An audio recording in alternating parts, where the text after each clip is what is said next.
Hello दोस्तों, जैसे आपको पता है हमूराबी टैबलेट एक इवेंट चला रही है exploring district courts of Maharashtra और उसी सिलसिले में आज हम आए हैं थाने डिस्ट्रिक्ट कोर्ट में और मेरे साथ अभी एडवोकेट अनिल जोशी सर हैं जो ट्रेजरर है Thane district court bar association के। और सर से हम जानकारी लेंगे कि क्रिमिनल साइड किस तरह चलती है थाने डिस्ट्रिक्ट कोर्ट में। तो सर, सबसे पहले तो आपका बहुत बहुत धन्यवाद कि आपने हमें समय दिया। Yes sir. सर, मैं आपको पूछना चाहूँगा कि बेल एप्लीकेशन जो फाइल होता है उसकी एक क्या प्रक्रिया है और वो कितने टाइम में टोटल डिस्पोज ऑफ होता है? ये देखिए कि बेल जो एप्लीकेशन है उसमें एक माननीय सर्वोच्च न्यायालय का एक निर्णय है जिसके हिसाब से अगर बेल एप्लीकेशन है तो वो 2 वीक्स में डिस्पोज ऑफ होनी चाहिए, ऐसे डायरेक्शंस है। और अगर एंटीसिपेटरी बेल एप्लीकेशन है तो 6 वीक्स में होने चाहिए, ऐसा उनका एक्सपेक्टेशन है। लेकिन वो कोर्ट की पेंडेंसी कितनी है और कोर्ट में कितना भार है उसके ऊपर भी डिपेंड रहता है। अच्छा, तो मतलब एक टाइम फ्रेम कहना डिफिकल्ट है आपके लिए। That is only the guidelines. Okay. अभी सिमिलरली सर मैं आपको पूछना चाहूँगा कि जो रिवीजन एप्लीकेशन होता है या अपील अगेंस्ट कन्विक्शन जो आते हैं, इसका कोई अंदाजन से आप टाइम फ्रेम बता पाओगे डिस्पोजल का अंदाजन से? There is no such time limit explained in any statute or there is no such guideline issued by any court that it should be disposed of within so and so time limit. So far as direction is there relating to if the matter is under trial, if the person is in jail, then that matter should be give the priority. Okay, priority देनी चाहिए। Yeah. अभी sir एक मैं सवाल पूछना चाहूँगा कि जो बेल और एंटीसिपेटरी बेल होता है उसका असाइनमेंट कैसे होता है कि कौन से जज साहब सुने, क्या ईयरली मंथली कैसे होता है? आपके यहाँ कैसा है अभी? थाने डिस्ट्रिक्ट मतलब आप थाने कोर्ट की बात करोगे तो हमारे इधर पुलिस स्टेशन वाइज असाइनमेंट्स रहते हैं। ओके। जो प्रिंसिपल डिस्ट्रिक्ट जज हमारे रहते हैं वो असाइन करते हैं क्या ये पर्टिकुलर 2 पुलिस स्टेशन ये जज के पास जाएंगे, ये पर्टिकुलर 2-3 पुलिस स्टेशन ये डिस्ट्रिक्ट जज साहब के पास जाएंगे। ये उनका डोमेन रहता है और वो जिस हिसाब से क्राइम रेट रहता है उस हिसाब से पर्टिकुलर जज को वो असाइनमेंट करते हैं। यस सर, अपने यहाँ पे सेपरेट एनडीपीएस कोर्ट है? हमारे इधर थाना कोर्ट में स्पेशल एनडीपीएस कोर्ट है, उसके जज देशपांडे साहब हैं ओके। आज के घड़ी में। और under section 36 of the narcotics substance act है, उसमें प्रोविजन है क्या नोटिफिकेशन द्वारा स्पेशल कोर्ट बनाया जा सकता है। ओके। तो सिमिलरली सर पॉक्सो का कोर्ट भी अलग होगा सेपरेट? या इधर पटवारी नाम के एक हमारे इधर डिस्ट्रिक्ट जज है श्रीमती पटवारी मैडम जी, वो पॉक्सो एक्ट उनके यहाँ केसेस चलते हैं, रिमांड भी उनके यहाँ रहता है। ओके।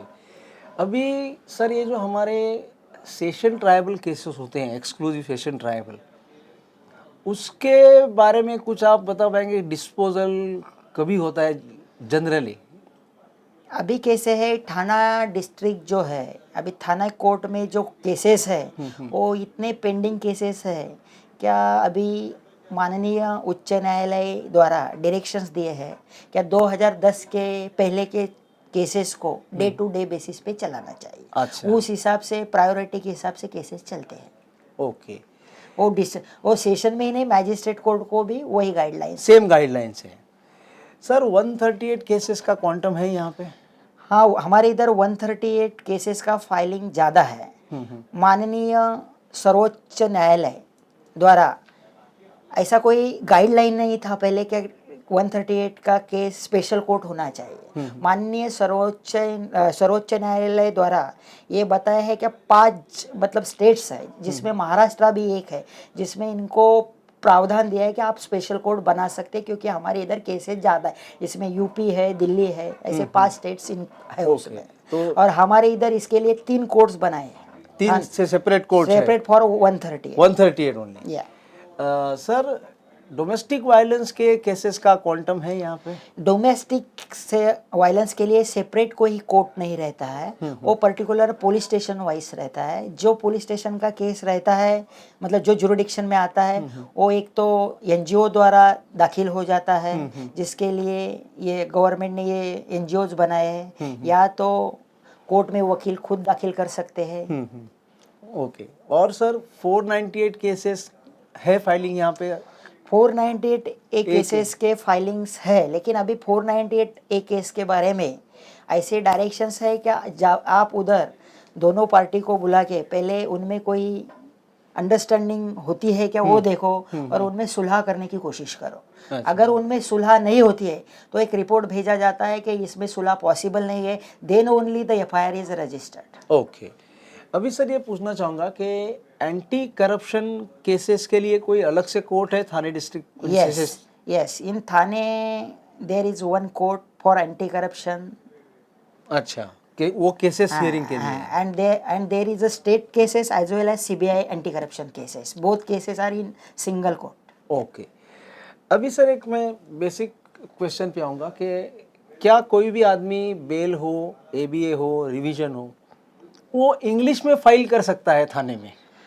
हाँ, इधर मतलब नॉर्मली क्या रहता है, नॉर्मली 80% फाइलिंग जो होता है वो इंग्लिश में ही होता है, लेकिन as per circular of Bombay High Court that the district court should follow the Marathi language, and therefore lot of advocates trying to file the bail, anticipatory bail in Marathi, and there is also guidelines that if the judgment is verdict is given in Marathi, then the judges have get good points. अच्छा, अभी इसी के साथ से flow होने वाले questions है कुछ कि क्या इंग्लिश में आर्ग्यूमेंट कर सकते हैं?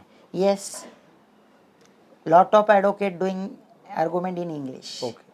अभी सर मैं आपको ये सवाल पूछना चाहूँगा कि जब एक क्रिमिनल ट्रायल होती है तो criminal trial is morally human oriented, and आपके यहाँ काफ़ी ट्राइबल एरिया है जिसमें आदिवासी भाई लोग रहते हैं और कुछ अलग अलग मतलब उनकी लैंग्वेज अलग है, तो ऐसा विटनेस अगर कोई आता है कि जिसको सिर्फ उसकी लोकल लैंग्वेज आती हो, तो उस समय इंटरप्रेटर होता है या क्या होता है उसके बारे में?